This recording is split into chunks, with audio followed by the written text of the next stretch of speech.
은혜 받으실 하나님의 말씀 갈라디아서 5장 22절 23절 말씀, 그리고 빌립보서 4장 4절 말씀 이렇게 함께 읽겠습니다. 먼저 갈라디아서 5장 22절의 말씀 우리 함께 봉독합니다. 오직 성령의 열매는 사랑과 희락과 화평과 오래 참음과 자비와 양성과 충성과 온유와 절제니 이 같은 것을 금지할 법이 없느니라. 아멘. 빌립보서 4장 4절 우리 함께 봉독하겠습니다. 빌립보서 4장 4절입니다.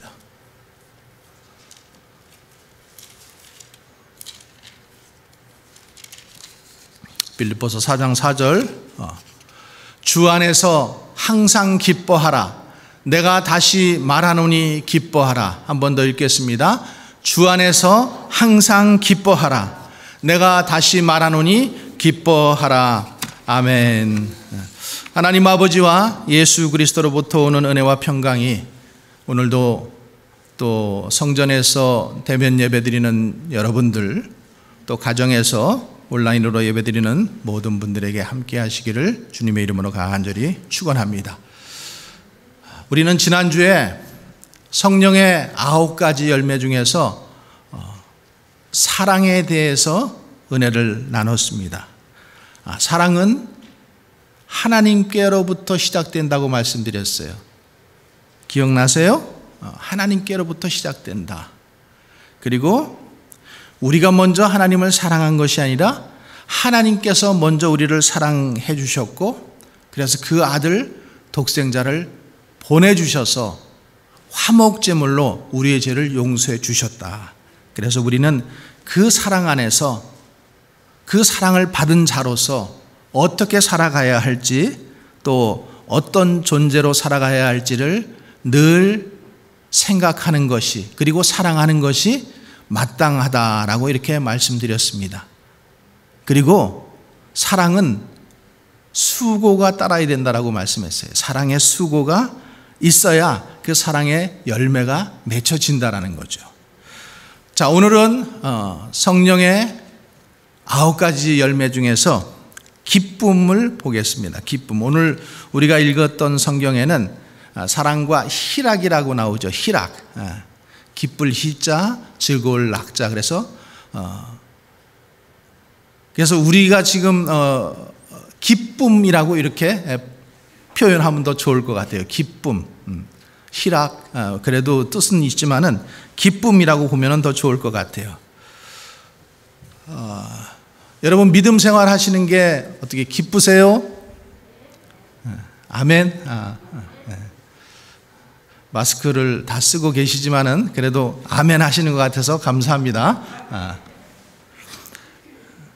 우리가 믿는 이 기독교 중세 시대에는요, 이렇게 기쁜 것이 도리어 죄악이라고 생각하던 때가 있었어요. 기쁜 것이 죄악이에요. 그래서 그 중세시대 그 금욕주의를 다룬 장미의 이름이라는 그런 책이 있었는데, 1327년에 북이탈리아 북부지방에 있는 베네딕트 수도원에서 일어난 일을 이렇게 책으로 어떤 사람이 썼습니다. 그 한 수도사가 있었는데, 나이 많은 수도사가 그 안에, 이 수도원 안에서 자꾸만 살인사건이 일어나는 거예요. 그런데 왜 이 살인사건이 일어나는가 하면은, 수도사들이 그 당시에는 읽으면 안 되는 아주 재밌는 책을 읽고 있었어요. 아리스토텔레스의 시학이라는 책인데, 그 책을 읽으면 안 되는데 그 책을 읽는 거예요. 그리고 그들이 그 책을 통해서 기쁨을 얻고 웃음을 얻는 거예요. 그러니까 이 늙은 수도사는 그 책을 읽는 사람들을 면밀히 관찰을 해가지고 그 사람들을 한 사람 한 사람 독살하는 거예요.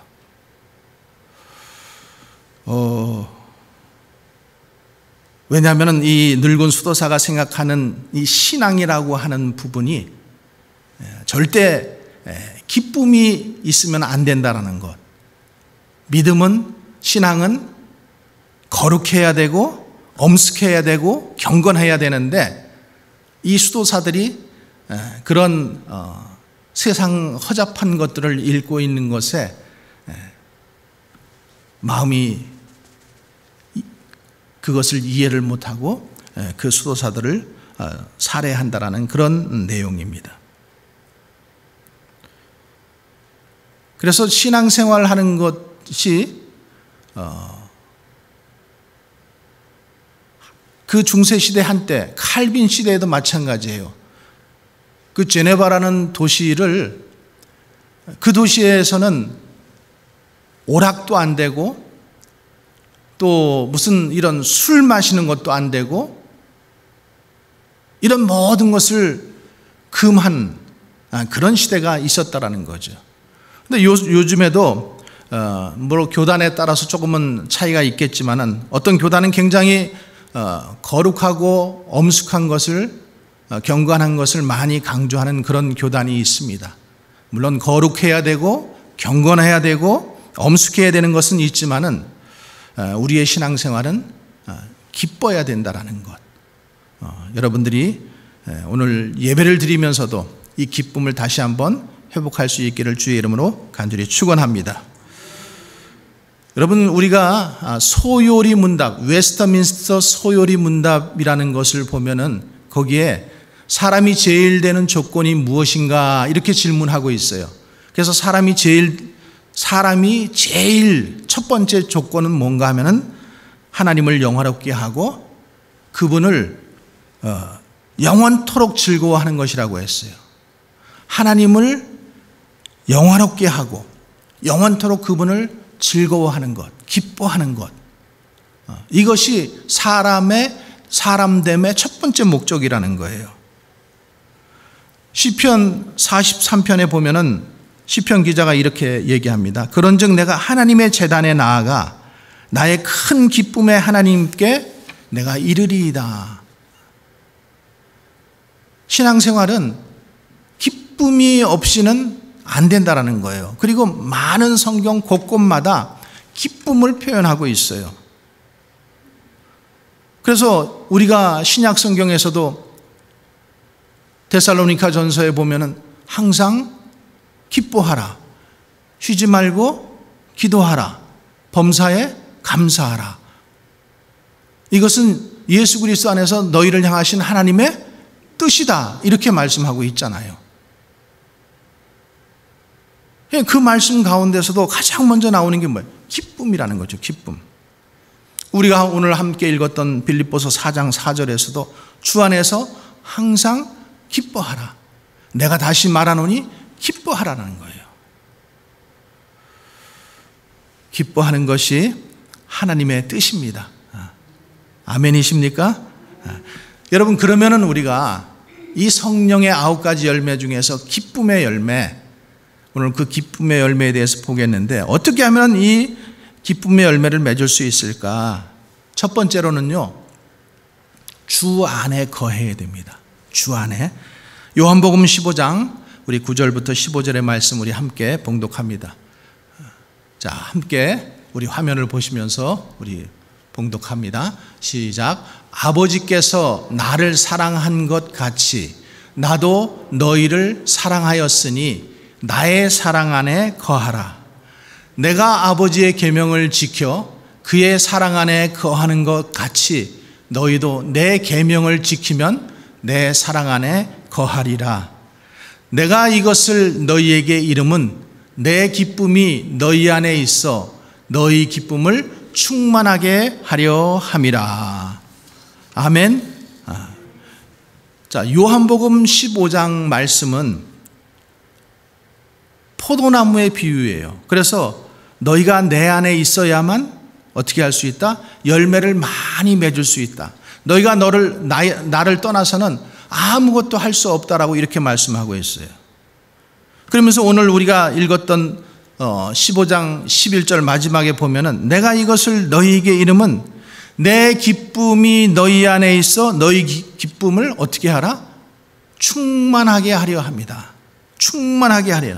예수님께서 지금 이 말씀을 하시는 목적이 우리에게 기쁨을 주시고 그 기쁨이 충만하게 하려 함이라는 거예요. 그럼 우리가 주님을 믿으면서 기뻐야 되는데 여러분 항상 기쁘십니까? 그럼 기쁘지 못한 이유가 무엇일까요? 기쁘지 못한 이유가 하나님께서 창세기에 보면은 에덴 동산을 만드시잖아요.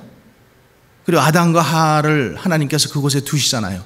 이 에덴이라는 뜻은 기쁨이라는 뜻이에요. 그러니까 에덴 동산은 기쁨의 동산입니다. 기쁨의 동산에서 하나님께서 만들어 놓으신 모든 것을 다 누리며 살라라고, 그리고 너희가 항상 기쁘게 살라라고 만들어 놓으신 것이 에덴 동산이에요. 근데 언제부터 기쁨이 사라져요? 죄가 들어옴으로. 선악과의 열매를 따먹고 그 죄가 들어옴으로 인해서 기쁨이 사라지는 거예요. 그래서 우리가 기쁨이 사라지는 제일 첫 번째 이유를 어디서 찾아야 되냐면은 죄에서 찾아야 되는 거예요. 죄가 들어오면은 우리의 기쁨을 어떻게 돼요? 뺏어가 버리는 거예요.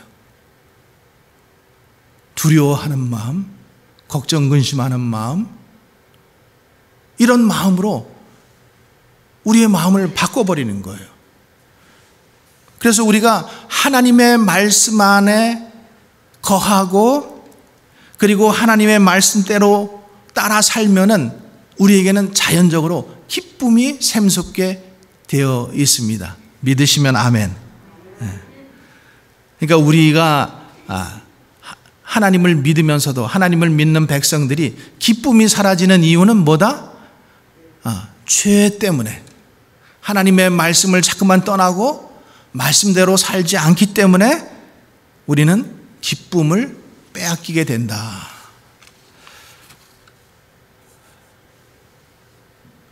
이 성령의 열매, 기쁨, 이 기쁨은 여러분 쾌락과는 분명히 구분이 되어야 돼요. 여러분 쾌락은 외부적인 어떤 자극에서부터 시작이 됩니다. 그러니까 사람들이 기쁨을 찾기 위해서 내가 순간적으로 즐거웠던 그 만끽했던 어떤 충동들이나 어떤 느낌들을 자꾸만 쫓아가는 거예요. 술 먹으면은 내가 취해서 기분이 좋아졌다. 그러니까 술을 먹게 되는 거예요. 마약을 하니까 내가 너무나 황홀해졌다. 그러니까 자꾸만 그 기쁨을 인위적으로 만들기 위해서 자꾸만 그것에 어떻게 돼요? 중독되어 간다라는 거죠. 그런데 주님이 말씀하시는 이 기쁨은 쾌락과는 다른다라는 거죠. 쾌락은 외부적인 자극에서부터 오는 것이지만 기쁨은 내적 충만함으로부터 온다라는 사실입니다. 이 세상에서 가장 잔인한 작가가 한 사람이 있는데 그 사람 이름이 에밀 졸라예요. 여러분 이거는 웃으셔도 됩니다. 에밀 졸라, 에밀을 쫄른다라는 거예요. 목 졸른다. 그래서 에밀 졸라, 이거는 그냥 웃으라고 하는 소리예요. 근데 그 사람이, 이 에밀 졸라라는 사람이 쓴 나나라는 소설이 있는데 이 주인공 나나가 굉장히 가난했어요. 불우했어요. 그래서 이 가난이 지겨워서 자기가 돈을 모으기 위해서 매춘부 생활을 시작합니다. 아름다운 미모를 가지고 있으니까 그 주위에 많은 남자들이 몰려들기 시작해요. 그리고 그들은 재산을 모두 바쳐서 그 나나의 사랑을 독차지하려고 합니다. 어떤 백작은 나나의 이 쾌락의 포로가 되어서 모든 재산을 다 잃어버려요. 또 부유한 은행가도 나나와의 이 쾌락을 쫓다가 파산해버리고 맙니다. 또 어떤 형제는 난화로 인해서 자기가 군인이었는데 그 공금을 횡령해버리고, 또 다른 어떤 사람은 나나와의 사랑 때문에 결국에 자살해버리고 만다라는 그런 얘기입니다. 그리고 이 나나 자신도 자기는 가난이 싫고 부유하고 화려하게 살기를 원해서 지금은 그 부유함과 화려함 속에서 살고 있지만 결국에 천연두에 걸려서 죽어간다라는 그런 이야기입니다. 여러분, 쾌락은 순간적으로 우리에게 기쁨을 가져다 줘요. 그러나 인간을 완전히 파멸시켜 버리는 것이 쾌락입니다. 쾌락의 꿀을 핥고 있으면은 결국 파리처럼 날개와 발이 그 꿀에 붙어가지고 결국에는 날지 못하고 죽어버리게 되는 것이죠. 그래서 히브리서 기자는 잠시 누리는 죄의 쾌락에 대해서 얘기하고 있어요. 또 잠언에서도 연락을 좋아하는 자는 가난하게 되고 술과 기름을 좋아하는 자는 부하게 되지 못하느니라, 이렇게 말씀하고 있습니다.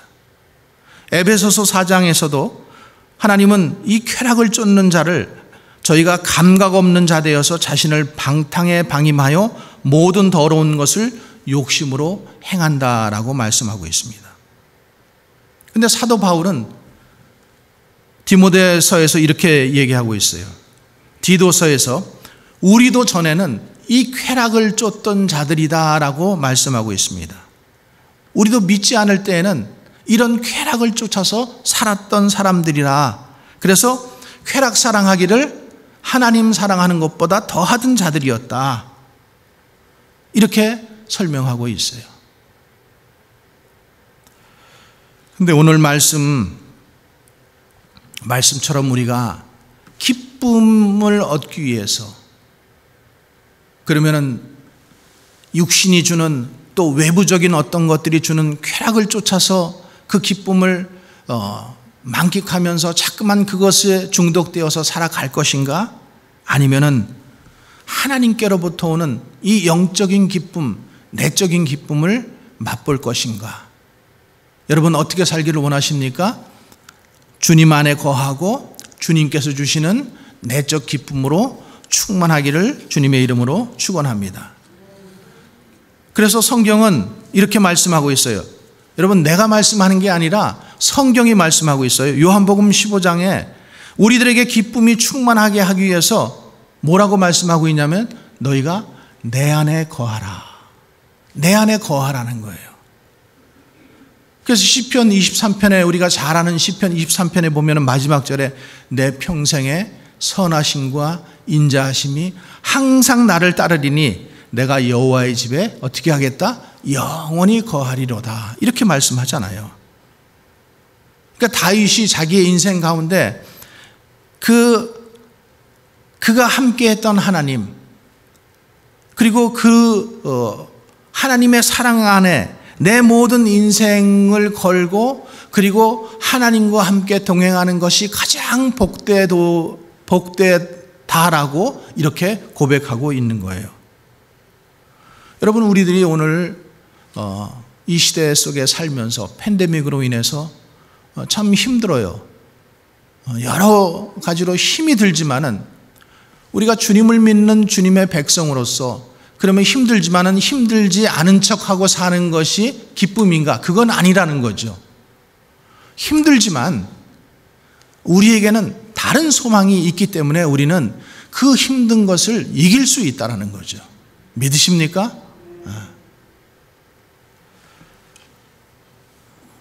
예수님 안에 거할 때, 너희가 내 안에 거할 때 열매를 많이 맺는 것처럼, 우리가 살고 있는 이 세상은 지금 팬데믹으로 인해서 고통당하고 고난스럽지만은 우리가 믿는 하나님이 우리가 그 안에 있기 때문에, 그것을 붙잡기 때문에 우리는 이 어려움도 고난도 또 이겨나갈 수 있으리라고 봅니다. 그래서 우리는 그 하나님을 믿는 믿음 안에서 주님이 주시는 기쁨, 너희가 내 안에 거하면은 내 기쁨을 충만하게 하시겠다라는 그 약속의 말씀을 오늘도 믿음으로 잡으시기를 바랍니다. 여러분, 기쁨은 쾌락이 아니라고 했습니다. 기쁨은 희락입니다. 희락. 기쁨은 쾌락이 아니라 희락이다. 그리고 예수님은 우리에게 이 기쁨을 주시기 위해서 이 땅에 오셨다. 여러분, 우리가 즐겨 부르는 찬송가에 보면은 주 안에 있는 나에게 딴 근심이 있으랴 십자가 밑에 나아가 내 짐을 풀었네. 우리가 근심이 있지만은 십자가가 있기 때문에 그 십자가 앞에 나가서 우리의 근심을, 또 우리의 문제를, 우리의 어려움들을, 고난을 풀어놓을 수 있다라는 거예요. 또 2절에는 어떻게 되어 있어요? 그 두려움이 변하여 내 기도 되었고 전날의 한숨 변하여 내 노래 되었네. 두려움이 변해서 두렵고 무섭지만은 그것을 주님 앞에 가지고 나와서 십자가 앞에서 기도하게 되니까 그 두려움이 변해서 내 기도가 되었고 그 한숨 쉬던 모든 것들이 어떻게 돼요? 주님을 찬양하는 노래가 되었다라는 거예요. 그러면서 후렴에 뭐라고 해요? 주님을 찬송하면서 할렐루야 할렐루야 내 앞길 멀고 험해도 나 주님만 따라가리. 주님만 따라가시면은 주님이 주시는 기쁨을, 주님 안에서 주님이 주시는 기쁨을 맛보게 될 것입니다. 두 번째로 성령의 충만한 열매, 이 기쁨의 열매는 성령 충만할 때 맺을 수 있습니다. 성령 충만할 때. 이 성령의 열매는 사람에게서 나오는 게 아니에요. 어디에서 나와요? 성령의 열매, 성령에게서 나오는 거예요. 그리고 여러분, 말씀을 가만히 생각해 보세요. 성령의 씨라고 말씀하지 않아요. 여러분, 씨는 보여요? 보이지 않아요? 씨는 안 보입니다. 열매는 어때요? 열매는 보이게 되어 있어요. 그러니까 씨는 뭐 씨가 꼭 나쁘다라고 이렇게 말씀드리는 게 아니에요. 씨는 보이지 않아요. 근데 열매는 보여지게 되어 있는 거예요. 그러니까 우리가 지난주에 배운 것처럼 사랑하고 우리가 기뻐하면은 그 사랑의 열매, 기쁨의 열매를 통해서 내가 하나님의 자녀라는 것이 다른 사람들 가운데 어떻게 돼요? 보여지게 된다라는 거죠. 나타나지게 된다라는 거예요. 씨는 안 보여져요.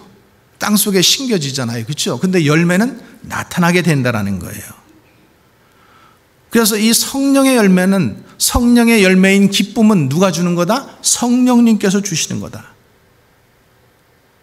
로마서 14장에 이 말씀이 있습니다. 하나님의 나라는 먹고 마시는 것이 아니라 오직 성령 안에서 의와 평강과 희락이니라, 기쁨이니라, 이렇게 말씀하고 있어요.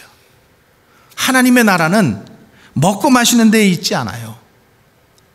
그리고 오직 성령 안에서 의와 평강과 기쁨이니라. 이 기쁨의 열매는 성령 안에서 맺어지는 열매입니다. 그런데 우리가 성령을 믿는다고 또 성령을 받았다고 저절로 맺어지는 열매는 아니에요. 그래서 그러면 어떻게 해야 맺어지는가? 성령을 따라 행할 때, 갈라디아서 5장에 보면 이렇게 되어 있어요. 너희는 성령을 따라 행하라, 이렇게 말씀하고 있어요. 성령을 따라 행하라. 성령을 따라 행할 때 맺어지는 열매가 성령의 열매, 기쁨의 열매인 것입니다. 당시 이 갈라디아 지방에는 철학이 아주 유행했어요. 그래서 소크라테스, 플라톤, 아리스토텔레스 같은 철학자도 있었지만은 또 에피쿠로스 학파인 쾌락주의 사람들이 있었어요. 쾌락주의. 이 쾌락주의는 선과 악을 어떻게 구분하냐 하면은 이렇게 좋은 것은, 기쁜 것은 선이고 또 고통스러운 것은 악이다, 나쁜 것이다, 이렇게 그 기준을 그렇게 해요. 그러니까 모든 고통스럽고 힘든 것은 뭐라는 거예요? 악이라는 거예요. 그리고 나를 즐겁게 하고 또 나에게 쾌락을 갖다 주고 기쁨을 갖다 주는 것만 선이다, 이렇게 생각하는 사람들이 쾌락주의자예요. 근데 여러분, 오늘날도 이런 주의를 가지고 있는 사람들이 세상에 많이 있습니다. 특별히 많이 있는 사람들 중에서 우리가 동성애하는 사람들을 가만히 보세요. 그것은 하나님의 뜻이 아니에요. 그럼에도 불구하고 그들은 하나님의 뜻이라고 얘기를 합니다. 그리고 그들은 뭘 해요? 자기의 육신을 쫓아서, 쾌락을 쫓아서 사는 거예요. 요즘에는 동성만 결혼하고, 그러니까 아버지가 꼭 남자여야 된다라고 하는 이 법칙을 깨버리는 거예요. 여자와 여자가 결혼할 수 있고, 남자가 남자를 결혼할 수 있고, 또 남자가 2명의 여자를 가져도 되고, 또 여자가 1명의 남자를 가져도 되고, 이런 법들을 자꾸만 합법화 시켜달라고 지금 정부에다 자꾸만 얘기하고 있어요. 여러분, 이 동물적, 육신적 쾌락을 누리겠다라고 하는 이 쾌락주의, 그것은 육신의 소욕을 따라 사는 것입니다. 그것은 더러운 것입니다. 그 안에는 기쁨이 없어요. 하나님과 반대하는 거예요. 진정한 기쁨, 이 진정한 기쁨은 하나님께로부터 나오는 것이고 하나님의 말씀 안에 거할 때만 그 기쁨을 맛보게 되는 것인데, 자유가 최고라고 느끼고, 여러분, 자유하면은 방종하게 되고 그 방종이 결국에는 방탕을 낳게 되는 것입니다. 오직 성령을 따라 행할 때 주님 안에서 주님이 주시는 기쁨을 누리게 되는 것입니다. 그래서 진정한 이 영적 기쁨은 성령 충만할 때 오는 것입니다. 그러니까 우리가 기쁨을 누리는 것은 언제 누려요? 성령 충만하면은 신앙생활하면서 기뻐요. 이 성령 충만이 떨어져 버리면은 어떻게 돼요? 그냥 교회 댕기는 거예요. 무슨 말씀인지 알아요? 그냥 교회 댕기는 사람처럼 사는 거예요. 종교적으로 사는 거예요.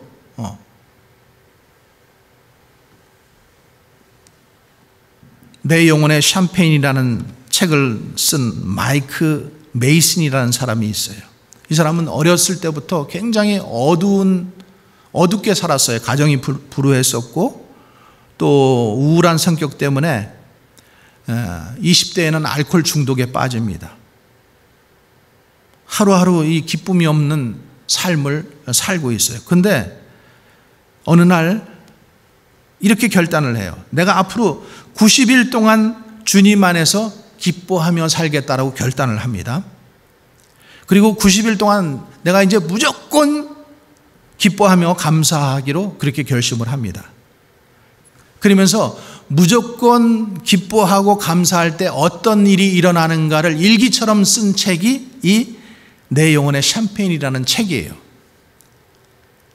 근데 그가 90일 동안 억지로 기뻐했더니 이 실험을 해보니까 실질적으로 기쁨이 밀려오더라는 거예요. 그리고 생각하지 않은 그 기쁨이 자꾸만 생겨나더라는 거예요. 감사한 일이 생기고 기쁜 일이 생기고, 그리고 기쁨이 떠나지 않고 지속적으로 그것이 유지가 되더라는 거죠.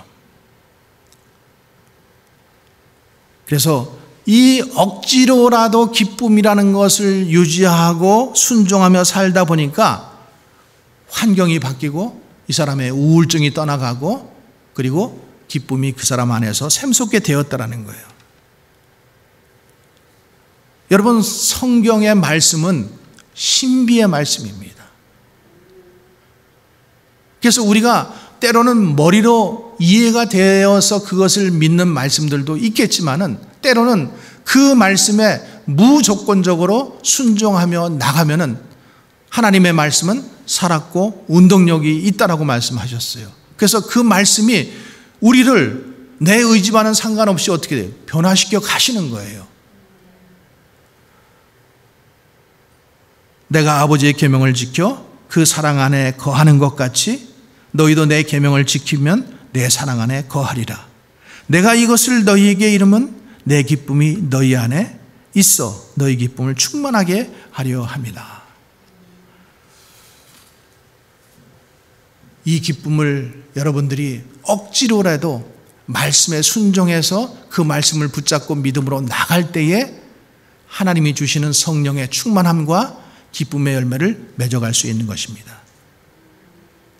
누가복음에 이렇게 되어 있죠. 너희가 악할지라도 자식에게 좋은 것을 줄 알거든 하물며 너희 천부께서 구하는 자에게 성령을 주시지 않겠느냐 이렇게 말씀하고 있어요. 이렇게 약속하고 있어요. 또 요한복음에서도 지금까지는 너희가 내 이름으로 아무것도 구하지 않았지만 구하라 그리하면은 받으리니 너희 기쁨이 충만하리라. 하나님의 말씀들을 여러분 믿으시기 바랍니다. 그리고 이 말씀을 나의 믿음, 나의 말씀으로 여러분 가져가시면은 그러면은 그것이 내 믿음이 되는 거예요. 여러분 오순절날 그들이 성령을 받은 것도 어떻게 하다 받았어요? 말씀대로 말씀을 믿고 말씀대로 기도하다가 성령 받았어요. 그리고 성령 충만해졌잖아요. 그러니까 그들이 그 성령 충만한 삶을 사니까 초대교회 때 모습이 어때요? 매일 만나도 지루하지 않고 매일 예배 드려도 전혀 불평하지 않고 그런 모습으로 살아갈 수 있었다라는 거죠. 세 번째로 우리가 기쁨의 열매를 맺기 위해서 하나님과 하나님이 하시는 일을 보자라는 거죠. 하나님과 하나님이 하시는 일을 보자라는 거예요. 자, 빌립보서 1장 18절의 말씀을 한번 같이 읽어보겠습니다. 자, 화면에 있습니다. 그러면 무엇이냐? 거칠애로 하나 참으로 하나 무슨 방도로 하든지 전파되는 것은 그리스도니 이로써 나는 기뻐하고 또한 기뻐하리라. 지금 사도 바울이 이 편지를 빌립보 교인들에게 쓴 거예요. 빌립보서, 골로새서, 에베소서는 옥중서신이라고 하는데 이 옥중서신 그 사도 바울이 오간에서 이 편지를 써서 에베소에도 보내고 빌립보에도 보내고 골로새에도 보냈기 때문에 옥중서신이라고 이렇게 얘기합니다. 그런데 이 특별히 빌립보서에 보면은 기뻐하라는 단어가 굉장히 많이 나와요. 기뻐하라, 기뻐하라. 그리고 주 안에서 이 말씀이 많이 나오고 있어요. 그러니까 사도 바울이 지금 감옥에 갇혀 있지만은 이제 죽을 날만 기다리고 심판받을 날만 기다리고 소망이 없어진 게 아니라는 거예요. 지금 그 빌립보 교회에 문제가 있고 들리는 소식이 안 좋은 소식이 들리지만은 그 교인들에게 하는 얘기는 뭐예요? 너희들이 기뻐하라. 주 안에서 기뻐하라. 그러면서 뭐라는 거예요? 무슨 방도로 하든지 전파되는 것은 그리스도다. 비록 사람들에게 비난을 받고 시기를 받고 어려움을 겪을지라도 그래도 전파되는 것은 뭐라는 거예요? 그리스도라는 거예요. 이 말을 다른 말로 하면은 하나님과 하나님이 하시는 일을 보라는 거예요. 그러면서 기뻐하라는 거죠. 여러분, 사람이 주는 기쁨은 오래가지 못합니다. 절대 오래가지 못해요. 사람이 하는 일 기뻐할 수 있지만은 금방 그 기쁨이 사라지고 또 슬퍼하게 돼요. 빼앗겨버려요, 기쁨을. 그래서 우리가 어떤 상황에서도 흔들리지 않는 이 기쁨을 유지하기 위해서는 하나님을 붙잡으라는 거죠. 내 안에 거하라는 것이고 성령 충만하라는 것이고 그리고 하나님이 하시는 일을 자꾸만 보라는 거예요. 그래서 여러분 우리가 믿음 생활하면서 중요한 것은 그래서 간증이 굉장히 우리에게 유익을 줍니다. 내가 하나님의 말씀대로 이렇게 살아보았더니 이런 결과를 얻게 되었어요. 이렇게 나누면 어때요? 나도 그런 것을 하고 싶어하는 자꾸만 마음이 생기는 거예요. 기쁨의 근원은 하나님께 있습니다. 웨스트민스터 제1조 1항에 사람이 인생이 제일 되는 목적은 하나님을 영화롭게 하고 영원토록 그분을 즐거워하는 것이라고 그렇게 고백했듯이 하나님이 행하시는 하나님과 하나님이 행하시는 일, 여러분 우리가 함께 신앙생활하지만은 우리가 함께 신앙생활하면서 아무런 역사가 없나요? 역사는 계속해서 일어나고 있어요. 하나님이 하시는 일을 우리를 계속 볼 수 있어요. 그러니까 그런 것들을 보면서 어떻게 하라는 거예요? 기뻐하라는 거예요. 기뻐. 구약의 선지자 중에서 하박국 선지자가 있습니다. 하박국 선지자. 이 하박국 선지자는 하나님 앞에 항상 불만이었어요.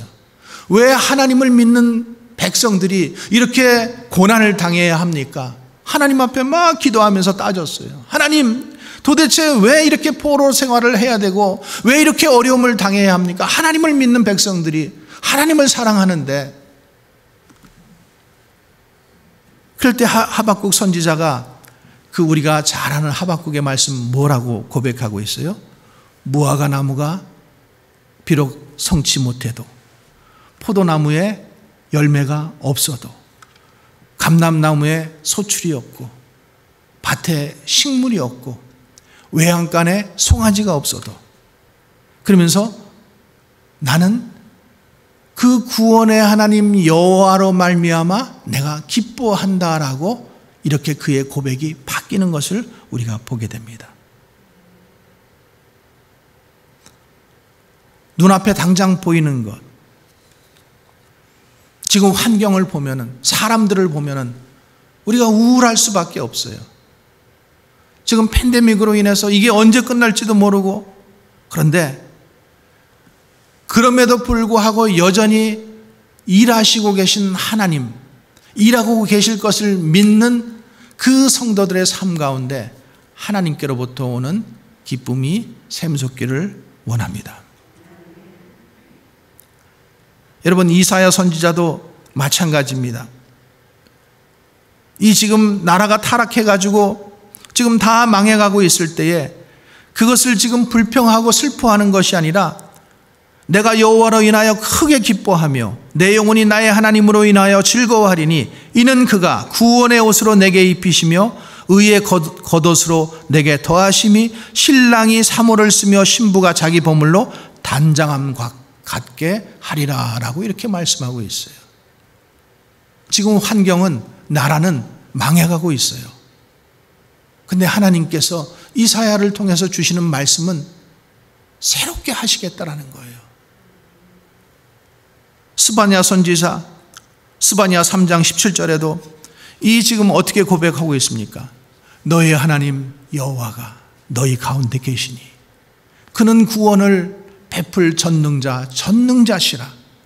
그가 너로 인하여 기쁨을 이기지 못하며 너를 잠잠히 사랑하시며 너로 말미암아 즐거이 부르며 기뻐하리라고 이렇게 고백하고 있잖아요.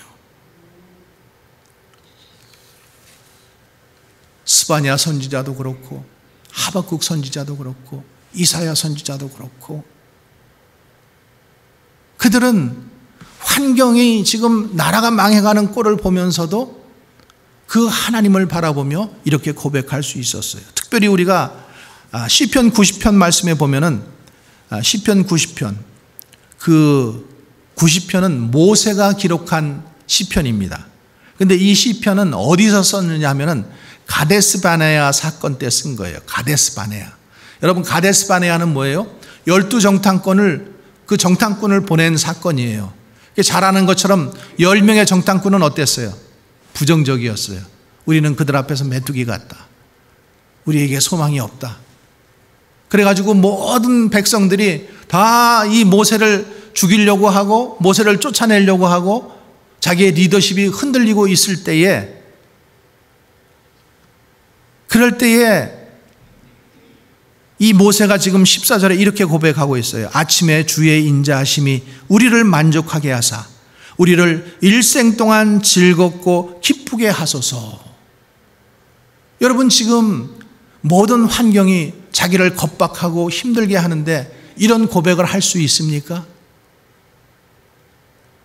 이런 고백을 할 수 있기를 바랍니다. 백성을 보면 기뻐할 수 없어요. 그런데 나의 구원자 여호와 하나님으로 말미암아 그분을 바라보면서 기뻐하고 있는 것이에요. 그래서 너희 하나님 여호와께서 너희 손으로 수고한 모든 일에 복을 주심을 인하여 너희와 너희 가족이 즐거워한다라고 신명기에 이렇게 고백하고 있습니다. 여러분, 우리가 신앙생활 하면서 당연히 기뻐해야 되는데 기쁨이 사라진 것, 죄 때문입니다. 하나님 말씀 안에 거하지 않기 때문에, 말씀을 지키지 않기 때문에 우리에게 기쁨이 사라지고 있습니다. 그러기 위해서 우리는 다시 그 기쁨을 얻기 위해서 성령 충만해야 됩니다. 그리고 주 안에 있어야 됩니다. 그리고 하나님과 하나님이 하시는 일들을 믿음으로 바라보시기 바랍니다. 제가 마지막으로 로마서 8장의 말씀을 하나 읽어드리겠습니다. 누가 우리를 그리스도의 사랑에서 끊으리요? 환난이나 곤고나 박해나 기근이나 적신이나 위험이나 칼이랴. 그러면서 39절에 이렇게 하고 있어요. 다른 어떤 피조물이라도 우리를 우리 주 그리스도 예수 안에 있는 하나님의 사랑에서 끊을 수 없느니라. 아멘이십니까? 지금 환경이, 지금 여건이, 지금 당장 어떤 일이 있을지라도 하나님이 사랑하시는 그 하나님의 사랑에서 우리를 뺏어갈 자가 없고 우리를 절대로 끊을 수가 없다라는 거죠. 그 하나님이 위대하신 하나님, 여호와 하나님이라는 사실을 우리는 그 하나 때문에 기뻐할 수 있기를 주님의 이름으로 간절히 축원합니다. 기도하시겠습니다.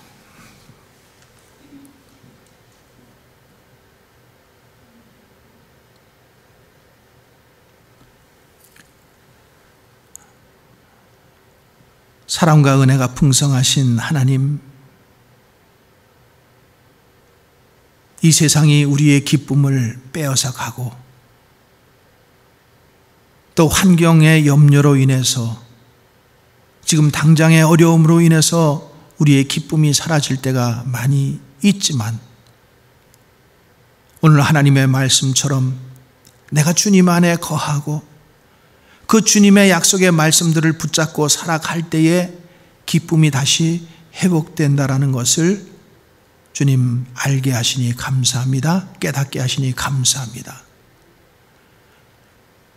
팬데믹으로 인해서 말할 수 없는 고통 중에 있는 자들에게 오늘도 이 말씀이 하나님 위로의 말씀, 소망의 말씀 되게 하시고, 고통 중에 있는 자들에게 하나님 내가 여호와를 사모하며 주님 그 안에 거하고 주님 안에 거하고 그리고 하나님과 하나님이 하시는 일들을 바라보며 믿음으로 살아갈 때 우리에게 다시 소망이, 기쁨이 오게 됨을 믿게 하여 주시옵소서. 그리고 그 말씀 붙들고 주님 세상에 나가서 살 때에 내가 하나님을 믿는 자녀로서 주님 그 성령의 열매들이, 기쁨의 열매가, 사랑의 열매가 맺어져서 나로 하나님의 자녀라는 것을, 하나님의 제자라는 것을 알게 하여 주시옵소서. 이 믿음 가지고 오늘도 소망 가운데 살기를 간절히 소원하며 우리 구주 예수님 이름으로 기도하옵나이다. 아멘.